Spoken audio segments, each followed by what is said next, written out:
A life without love is of no account. Don't ask yourself what kind of love you should seek, spiritual or material, divine or mundane, Eastern or Western. Divisions only lead to more divisions. Love has no labels, no definitions. It is what it is, pure and simple. Love is the water of life, and a lover is a soul of fire. The universe turns differently when fire loves water. While the parts change, the whole always remains the same.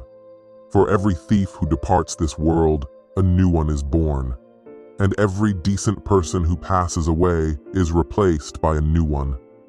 In this way, not only does nothing remain the same, but also nothing ever really changes. For every Sufi who dies, another is born somewhere. It is never too late to ask yourself, am I ready to change the life I am living? Am I ready to change within? Even if a single day in your life is the same as the day before, it surely is a pity. At every moment, and with each new breath, one should be renewed and renewed again. There is only one way to be born into a new life, to die before death. God is a meticulous clockmaker. So precise is his order that everything on earth happens in its own time, neither a minute late nor a minute early. And for everyone without exception, the clock works accurately. For each there is a time to love and a time to die. This world is erected upon the principle of reciprocity. Neither a drop of kindness nor a speck of evil will remain unreciprocated, nor the plots, deceptions, or tricks of other people. If somebody is setting a trap, remember, so is God. He is the biggest plotter. Not even a leaf stirs outside God's knowledge. Simply and fully believe in that. Whatever God does, he does it beautifully. In this world, it is not similarities or regularities that take us a step forward, but blunt opposites. And all the opposites in the universe are present within each and every one of us. Therefore, the believer needs to meet the unbeliever residing within, and the non-believer should get to know the silent faithful in him. Until the day one reaches the stage of al-insan al-kamil, the perfect human being, faith is a gradual process and one that necessitates its seeming opposite, disbelief. Submission does not mean being weak or passive. It leads to neither fatalism nor capitulation, just the opposite. True power resides in submission, a power that comes within. Those who submit to the divine essence of life will live in unperturbed tranquility and peace, even if the whole wide world goes through turbulence after turbulence. While everyone in this world strives to get somewhere and become someone only to leave it all behind after death, you aim for the supreme stage of nothingness. Live this life as light and empty as the number 0. We are no different from a pot. It is not the decorations outside, but the emptiness inside that holds us straight. Just like that, it is not what we aspire to achieve, but the consciousness of nothingness that keeps us going. Nothing should stand between you and God. No imams, priests, rabbis, or any other custodians of moral or religious leadership. Not spiritual masters, and not even your faith. Believe in your values and your rules, but never lord them over others. If you keep breaking other people's hearts, whatever religious duty you perform is no good. Stay away from all sorts of idolatry, for they will blur your vision. Let God and only God be your guide. Learn the truth, my friend, but be careful not to make a fetish out of your truths. If you want to strengthen your faith, you will need to soften inside. For your faith to be rock solid, your heart needs to be as soft as a feather. Through an illness, accident, loss, or fright, one way or another, we are all faced with incidents that teach us how to become less selfish and judgmental and more compassionate and generous. Yet some of us learn the lesson and manage to become milder, while some others end up becoming even harsher than before. The true Sufi is such that even when he is unjustly accused, attacked, and condemned from all sides, he patiently endures, uttering not a single bad word about any of his critics.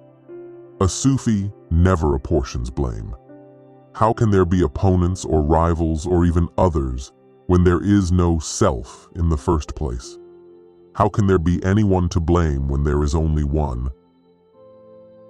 Destiny doesn't mean that your life has been strictly predetermined. Therefore, to leave everything to fate and to not actively contribute to the music of the universe is a sign of sheer ignorance. The music of the world is all-pervading, and it is composed of 40 different levels. Your destiny is the level where you play your tune. You might not change your instrument, but how well to play is entirely in your hands. The past is an interpretation. The future is an illusion. The world does not move through time as if it were a straight line, proceeding from the past to the future. Instead, time moves through and within us in endless spirals. Eternity does not mean infinite time, but simply timelessness. If you want to experience eternal illumination, put the past and the future out of your mind and remain within the present moment. Whatever you speak, good or evil, will somehow come back to you. Therefore, if there is someone who harbors ill thoughts about you, saying similarly bad things about him will only make matters worse. You will be locked in a vicious circle of malevolent energy. Instead, for 40 days and nights, say and think beautiful things about that person. Everything will be different at the end of 40 days because you will be different inside. The universe is one being. Everything and everyone is interconnected through an invisible web of stories. Whether we are aware of it or not, we are all in a silent conversation. Do no harm, practice compassion, and do not gossip behind anyone's back, not even a seemingly innocent remark. The words that come out of our mouths do not vanish but are perpetually stored in infinite space, and they will come back to us in due time. One man's pain will hurt us all. One man's joy will make everyone smile.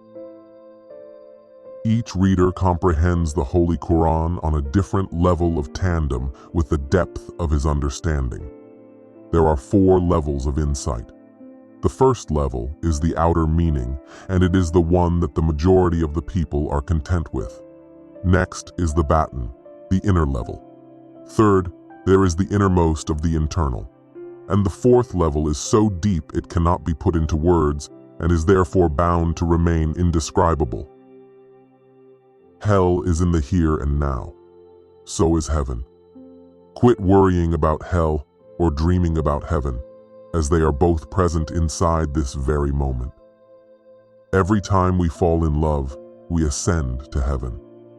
Every time we hate, envy, or fight someone, we tumble straight into the fires of hell. The human being has a unique place among God's creation. I breathed into him of my spirit, God says. Each one of us without exception is designed to be God's delegate on earth. Ask yourself, just how often do you behave like a delegate if you ever do so? Remember, it falls upon each of us to discover the divine spirit inside and live by it. Life is a temporary loan, and this world is nothing but a sketchy imitation of reality. Only children would mistake a toy for the real thing. And yet human beings either become infatuated with the toy or disrespectfully break it and throw it aside. In this life, stay away from all kinds of extremities, for they will destroy your inner balance. Sufis do not go to extremes. A Sufi always remains mild and moderate. When a true lover of God goes into a tavern, the tavern becomes his chamber of prayer, but when a wine-bibber goes into the same chamber, it becomes his tavern. In everything we do, it is our hearts that make the difference, not our outer appearance. Sufis do not judge other people on how they look or who they are. When a Sufi stares at someone, he keeps both eyes closed, instead opens a third eye. the eye that sees the inner realm.